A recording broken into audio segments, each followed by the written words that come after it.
And good afternoon to those of you in Canada and the United States. A good evening to those overseas in Europe and the UK, and a very early good morning, Friday morning here in Asia South Pacific. And for those watching on recording, hello, my name is Michael Haynes, and welcome to the live stream show Breaking Through in B2B.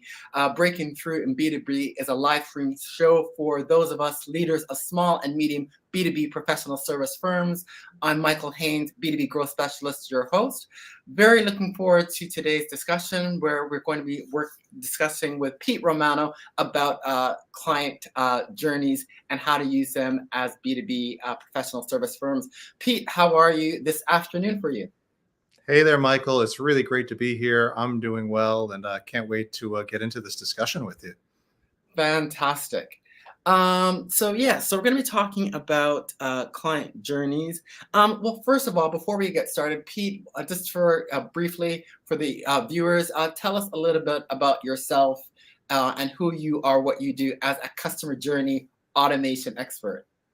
Well, like many of the people probably watching this video, Michael, I started off as a small business owner, and I was thrown into small business ownership in 2008 when the economy really went south and people were left fending for themselves. And I was at this early point in my career where there was really no rungs to hang on to. And so I was just forced into entrepreneurship, knocking on doors. And I had an advertising background and creative services. I was doing music production for jingles and TV commercials, believe it or not, which we can get into. The Budweiser frogs for those Gen X's and boomers. That was one of the great commercials we did. And so I had this background in advertising and marketing. But when I got into small business ownership, I started to figure out that the small business owners, they needed marketing, but really I figured out that the more I would push leads into their funnel, the worse they were kind of doing, because they didn't have the capacity to really absorb these new leads. They didn't have the operational capacity. So I started to see this opportunity to really get into small business operations. And that was a good place for me because it was very black and white. And operations are either working or they weren't, compared to marketing, which was very, very subjective. And so that's how I got into the CRM and the operational space. Awesome. Fantastic, Pete. So Pete, can you tell us, so I guess let's first off, when we're talking client journeys, just to make sure our viewers, we're all on the same page, we're talking at that overall journey. And today we're talking in the context of professional service firms. So the likes of our accounting firm folks, technology, law firms, consultants, as their clients, as their prospects engage with their firms before the sale, when they're checking out the product, services, and solutions, to when they become a client on board, to when they're interacting with that accounting, technology, consulting firm, engaging with them for client product service delivery, right through. So we're talking about full kind of pre, during, and after. Can you, I guess, first question I think many folks are going to have, and some of my clients who I'm working with right now, I'm working with a few accounting firms and some tech firms, is how do firms go about, starting to understand that journey that their clients and prospects are going to have from pre-sale, when they're, checking them out and starting to check out their website and interact with them, right through to becoming a client, onboarding, to engaging and working with that organization, using their content, using their services. How does a small or medium accounting firm, tech firm, what have you, how do they get started in understanding what is that journey that their clients go through? I remember really clearly when when I first came across this idea of customer journey. It's really usually a phrase reserved for the marketing agencies to figure out, well, are people happy in this stage of the journey? Are they kind of stressed out in this stage of the journey? But I really saw the customer journey as an operational type of discussion, as an operational tactic topic. And so when I think of a small business and I think of how do we scale this small business, how do we grow this professional services organization, I had this idea that if you could imagine how one customer moves through all of your processes perfectly. If you can figure out, like, forget about everything that you're doing at the moment and just maybe go to the whiteboard or go to some sort of document where you could start to jot down the steps. And if you could figure out, well, I meet clients maybe at a networking event, and then I grab their business card, and then, well, yeah, ideally I follow up with them immediately, but I don't. So maybe I need to work on that. And when I follow up with them, I want to say this. And then when I schedule a meeting, this happens. And then after the meeting, this happens.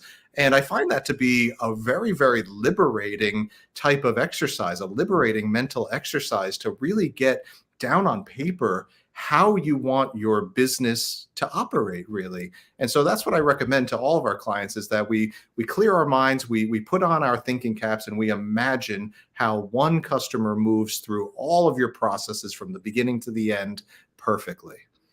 Okay, got you. So it's doing that whiteboarding. And would you suggest, Pete, in terms of doing that whiteboarding, is that something we should be doing kind of as a workshop, bringing some of the members of the various teams within your firm, or who cover off the different functions? So who helps with website, who helps with onboarding, who is involved in client delivery, who is involved in service support? Would it be fair to say bring some of those folks together to do that whiteboarding to map out what the what that client journey is? Is that a Oh, good process? what a great opportunity there is to just to build team morale, that to bring all of those stakeholders of your organization who all have little complaints about, well, the marketing team always has a little complaint about the sales team, and the sales team might always have a complaint about the operations team, and they're all sitting around kind of figuring out, wishing, I wish that team would set me up and do this before a client got to my desk, or I wish,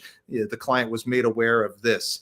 And we found that it's an unbelievably team building exercise to bring those stakeholders around the table and say, guys, we're going to figure this out once and for all, exactly how this company is supposed to operate. We're going to stop. I don't know if you remember the old Bugs Bunny cartoons with a finger in the waterfall here and another finger in the waterfall over there. And then You're revealing our age, Pete. yeah. Oh man, I got so many old references here. We can go older if we want, but the bald heads belie our true age. Yeah. Yes. This is true. Okay, so the whiteboarding of the steps that the client goes through, bringing the different departments together.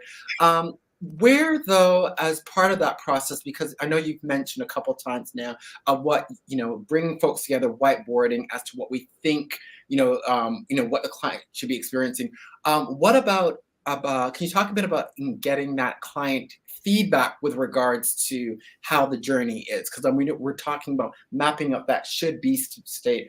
Where does, where and how do we go? Should we go about maybe getting some client input to understand what that journey is and what that journey ought to be, and where there are some of the potential breakdowns?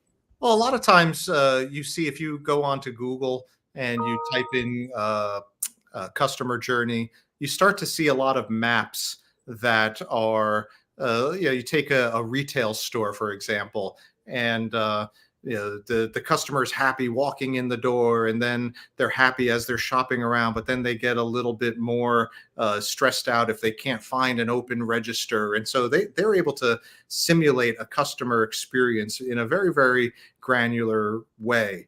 And so what we find is that in order to provide the best customer experience, we've the operations from the back office are really tuned to what you want that customer to experience. And so as the customer goes from this step to the next step, you could figure out, well, what do you do internally? And as you go, as a customer fills out a contact form, what happens to the customer? Do they get an email? Do they get a text? If if they say something on some form, does the lead get assigned to this salesperson or that salesperson?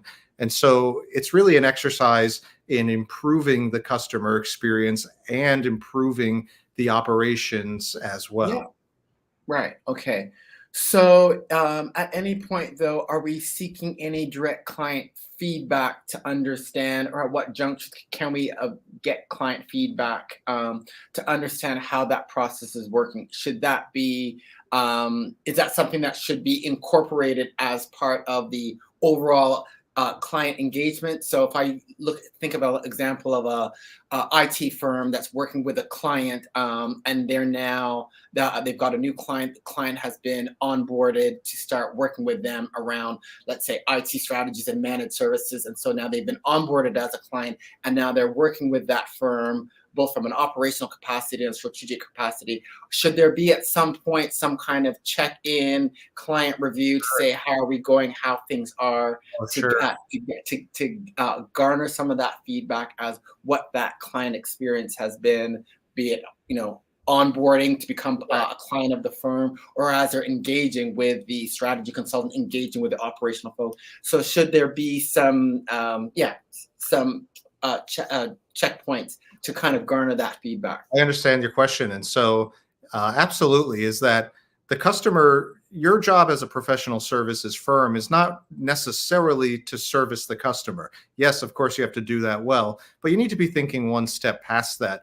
And every customer, it's your job to turn them not only into a happy customer, but into a passionate advocate for Absolutely. your business. And so I love the experience that, yeah, for those in your audience who have taken a flight recently or stayed at a name brand hotel, without fail, you're getting a "How did we do?" type of email. Or if you hang up on customer service for a decent sized corporation, you might even get a text message within a minute. How did we do here? And so when you start to really map out these customer experiences, there's many points along the customer journey that you can insert automated touch points, what I call high value touch points, where you can solicit that feedback from your customer. It could be right after a sales call, it could be directly after onboarding, or it could be when the job is complete. It's I like to say that you're the composer of your own customer journey, and it's really up to your own imagination to really build how you want your business to flow. Okay. So in other words, yeah. So gathering feedback at some of those key points, which would be such as onboarding, after completion of some key deliverables. It could be after key deliverables, which could be completion of a report, completion of a project. Another key deliverable could be after some kind of rectification of a service issue.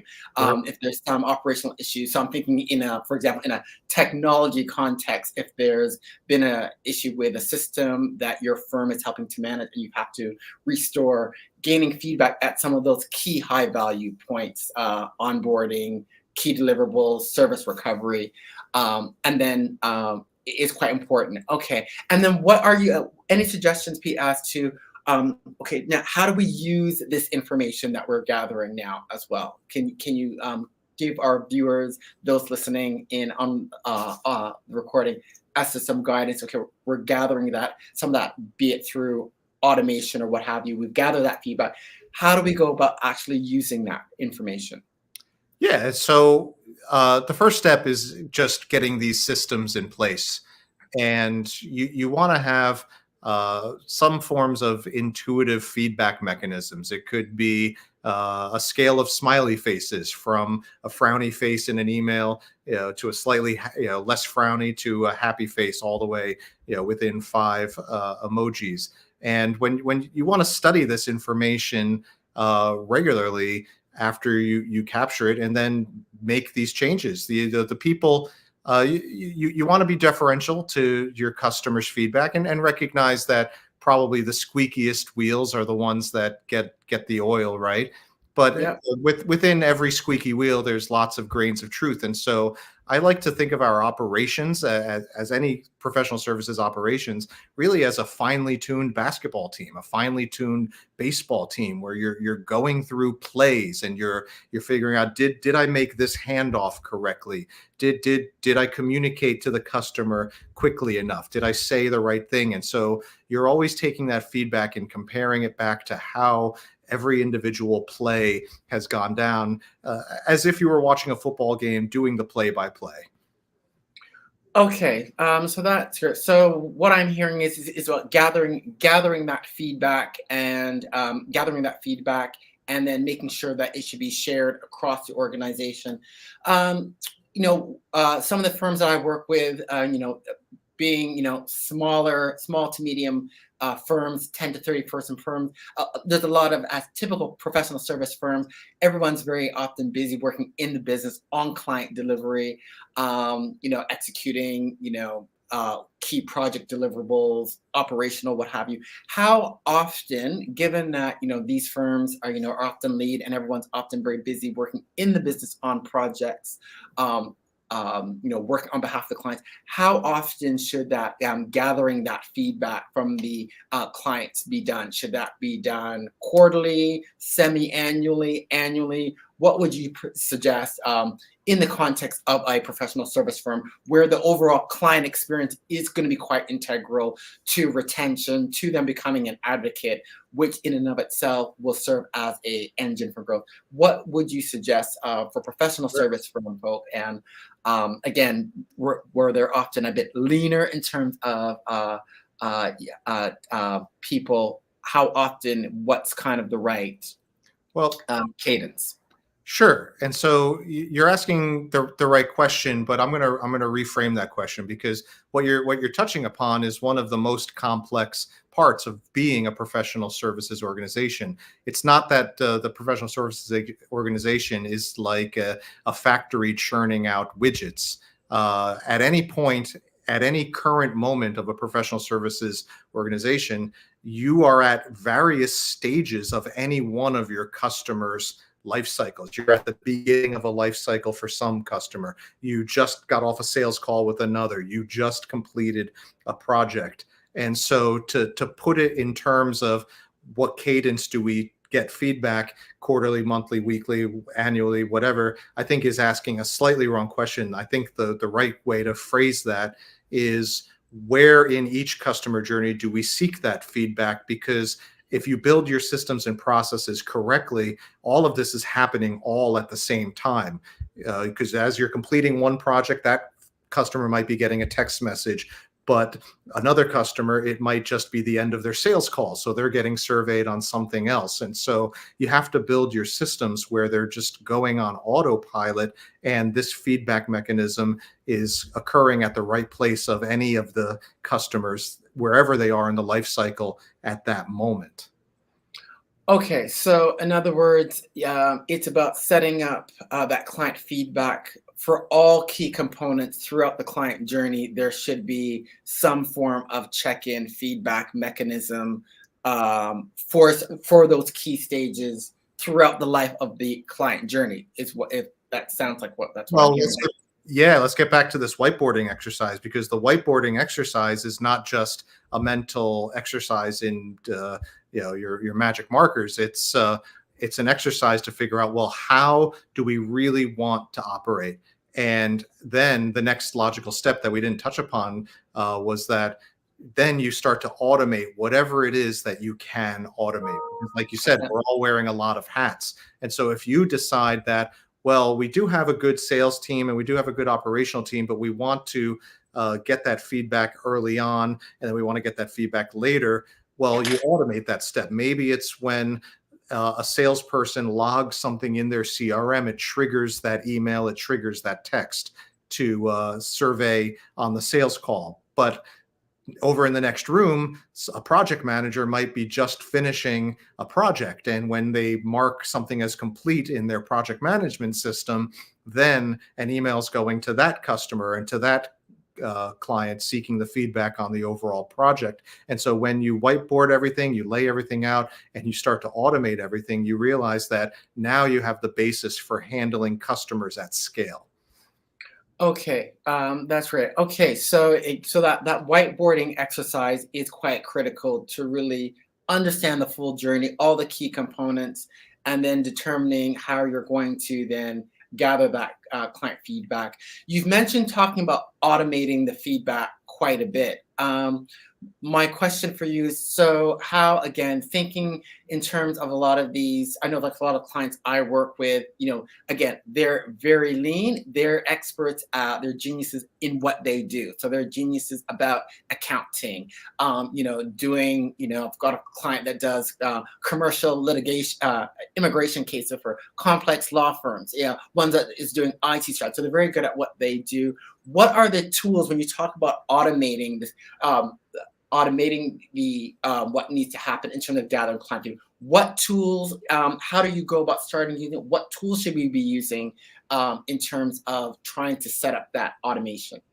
Well, typically this kind of communications, this kind of automation takes place in a firm's CRM, in their Okay. customer management system, and so many people really have low expectations of what their CRM is capable of, and they need to raise those expectations because your CRM is really capable of excelling at imposing your processes onto it. I like to think of most people don't know you can't just pull a turtle out of its shell. It's all sort of one thing. The turtle, the shell, everything is together.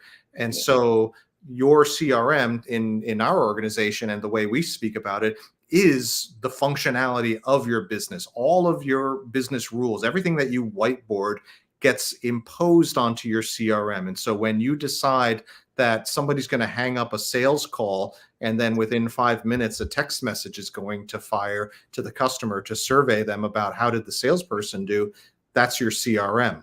If a project is completed and you want an email to go to say how did we do with this project, please leave a review, that happens in your CRM. And so your CRM becomes your brain, your nervous system. It becomes your business. You could theoretically extend this idea all the way, and your CRM can really run your business for you.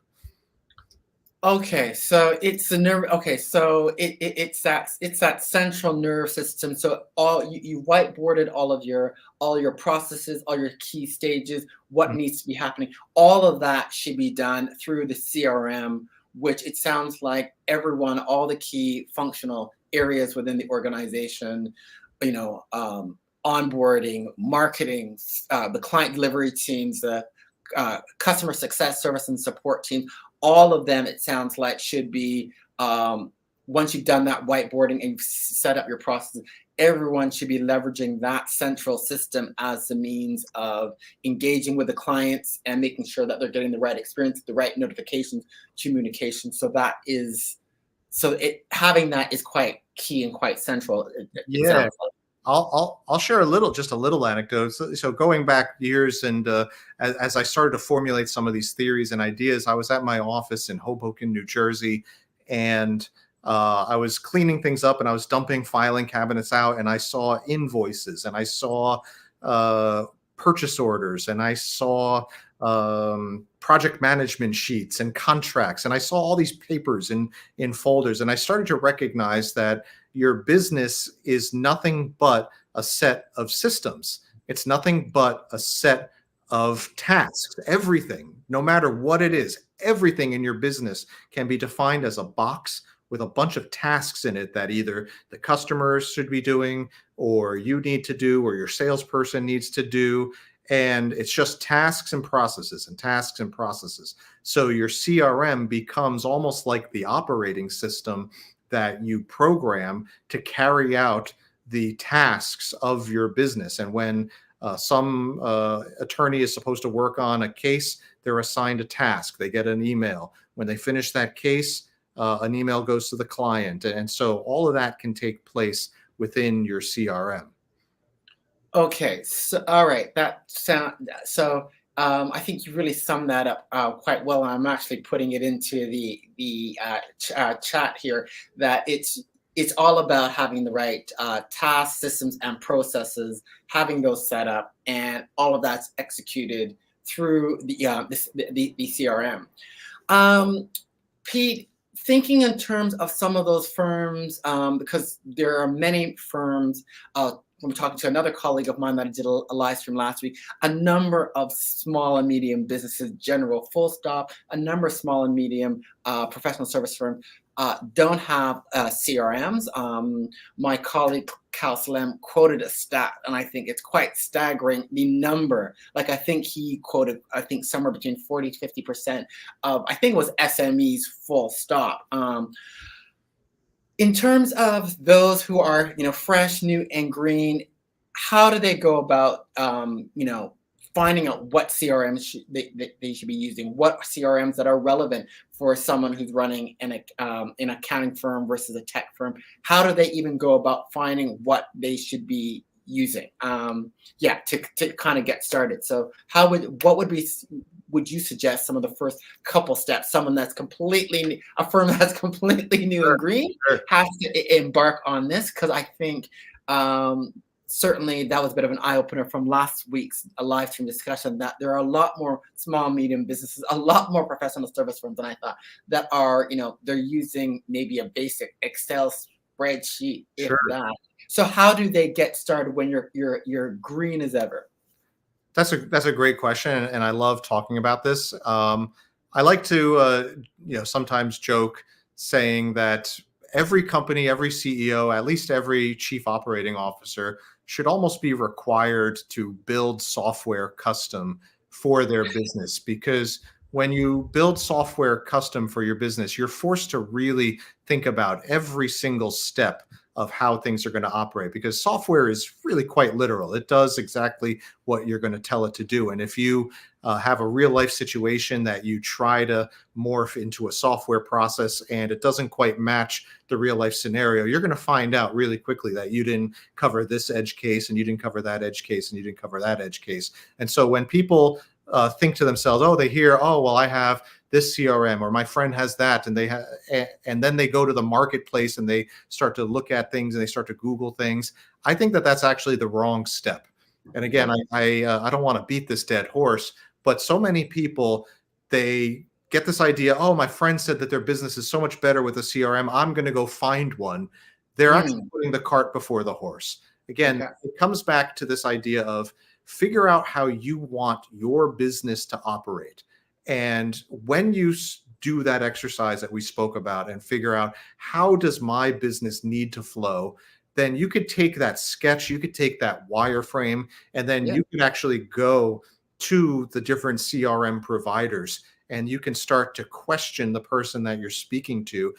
I want my process to be this leading into this, and then I want this to happen. Can your CRM do that? Can your CRM do this little move where I do this button and then an email goes like this, but only to that person under this condition? And when you start to really science every step, you start to figure out that there's really specific things. Maybe you're hiring third-party contractors for a certain project, and you want your vendors to get an email, but you don't want your vendors to be marked as the customer on the project. You want those to be segregated. And so a question might arise surveying a CRM. Hey, can I add vendors to a project? And if I want to automate something to a vendor, can they be the recipient of an email? But what if I have 3 or 4 or 5 different vendors on this project? Can they all get the email, or can they all get unique emails? And you start to really be more prepared, because everybody gets sticker shock,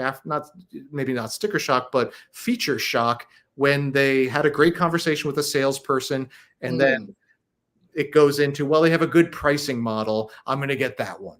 And that's just about a bad set of decision making as you could really imagine. And so the right decision making is having your wireframe of how your business ought to operate, and then interviewing the different CRM companies. Because I'll just add one more point to this, is that you also don't want to end up in a situation where you sign up for a CRM and then you get an IKEA couch. I like to talk about that, is that you get the CRM and then you get a website with instructions and maybe a QR code to scan to go to the instructions. And you're an accountant, you're a lawyer, you're not a web developer, you're not an operations expert. You really need something that's already been pre-tuned to your industry, because the last thing that you want to be doing is turning an Allen key to figure out how to get 2 legs of a couch to fit together properly.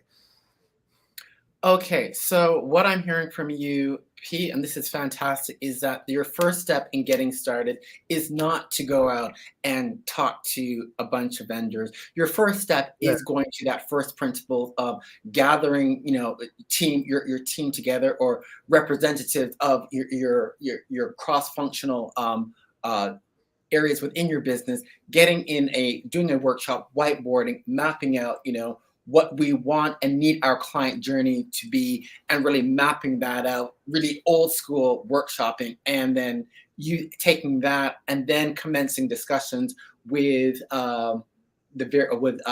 with a few CRM providers to see who can deliver what's fit for purpose. That makes a lot of sense. That's fantastic. With regards to then, you've done that whiteboarding though, and you now want to start talking. How do you go about finding out, okay, if I want to, meet just 2 or 3 vendors to kind of see what's feasible? How do I go about, if I'm an accounting firm versus, let's say, accounting firm versus an IT firm? How do I go about, finding an initial list of CRM providers to talk to that are relevant for my business as a professional service firm, as a small professional service firm? We're not an EY, Ernst and Young or an IBM, but you're the small accounting firm, project management firm. So how does that firm? Okay, we've done the whiteboard. We know the promised land we want to get to. How do we go about finding a couple providers and not get overwhelmed and bamboozled? What's an approach to finding a practical approach to finding some relevant providers that you can start to have that a discussion with, leveraging that whiteboarding process that you've mapped out? Sure. So every piece of software for business really comes prefabricated with its own business philosophy of how it believes business should flow. And so with any piece of software, you're working within some preordained framework that software believed was the best way to operate businesses and give each user flexibility. Now, in the world of software for professional services companies, there's the name brand CRMs that we all know about. There's the Salesforces and the HubSpots and the Zohos. And then there's other types of softwares that are more specific to individual industries. And it tends to be the case that software like the big name brand CRMs are very, very capable. They have a lot of bells and whistles. They have a lot of variations, and they're very good at integrating into other things. But they don't really have they're not really finely tuned to your individual industry. Whereas the software that's been really finely tuned to your individual industry will tend. This isn't a ubiquitous statement, but will tend to be a little bit less capable in integrations, maybe, or a little bit less capable in terms of assigning different contacts to different people. And so you want to go into the market sort of knowing that if you're going to buy software off the shelf, you're not necessarily going to get everything that you want out of the software.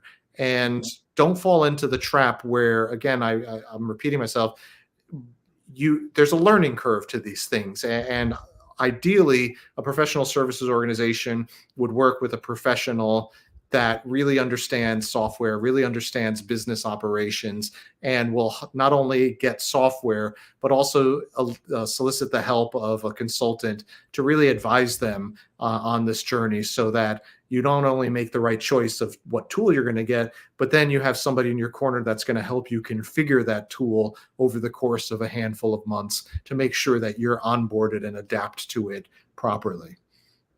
Okay, fantastic. So what I'm hearing from you is that we've got, you've got the big names, and then you've got more of your industry bespoke type CRM solutions, which may not have all the functionalities of some of those big name, HubSpots, Zohos, etc.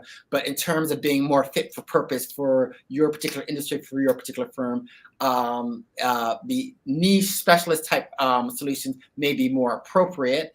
And so what I'm hearing from you is a suggestion is that, one, consider working with a subject matter expert such as yourself, who is an expert around client journey mapping and systems and automation. In terms of folks that do want to kind of find out, what are some of those industry type of solutions? Is it a matter of just literally going on to, Google or Safari and putting in CRM? Sure. And your industry, so project. If I'm a project management consultant, literally putting in project, CRMs for project management, and starting from there to see what comes up as a list of, so at least they have a sense of some of the considerations, because we know B2B buyers like to do their own self-education and research Sure. even before coming to talk to someone like yourself. They want to get familiar of the lay of the land. So is it as basic and simplistic as that, as putting in CRM, your industry, what you do, and see what names come up in terms of providers, uh, as a start for them to educate themselves as to what's available? Well, there's nothing more important than social proof and getting the validation of your peers. And so, if you're a professional services organization and you want to really improve your operations, you might turn to a colleague Yeah. that's in a similar industry and figure out what they're doing. But after you turn to a colleague, I would just advise everybody to just inbox Michael Haynes and figure out what Michael Haynes really thinks is the best direction. And then if Michael Haynes doesn't respond quick enough, I'll be right there behind you to make to help make these critical decisions. But yeah, these companies want to be found. Uh, Yeah. they're all on Google, and so that they're all competing for your subscription. And so it won't be hard to find if you're an accounting firm, accounting CRM. If you're a lawyer or a personal injury or there's personal injury CRM, you're going to Okay. find a tool. But really, don't go into this without having a non-biased professional like yourself to really help make these decisions. So, great advice. So doing a bit of self-education and research, definitely, but liaising with peers as part of that process, and then ultimately speaking with professionals who can, guide in the approach to, what's the right solution, implementation, what have you. Pete, this has been a fantastic conversation. It has been very insightful. I've learned quite a number of things myself, as I'm sure are those currently watching live or on the recording have as well. So, Pete, for those that want to get in touch with you, connect with you, to tap into more of your brilliance, because I know we've just scratched the surface in the world of client/customer journey mapping automations. How do folks, how do they can connect with you? Yeah, and get in touch with you, your content, your brilliance. How do they get in Oh, touch with you? well, thank you. Find us on LinkedIn. Find us at segwik.com, segwik.com, and we can't wait to chat about all things automation. Awesome.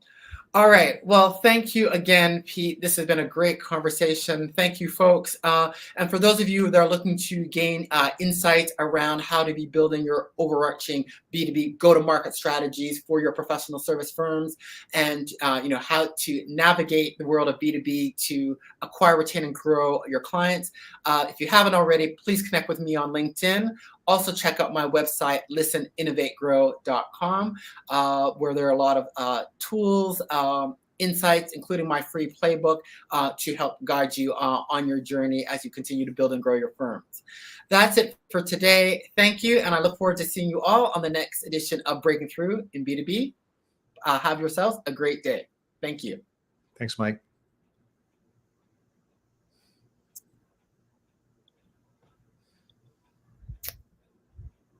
And we are just about, I believe we're done.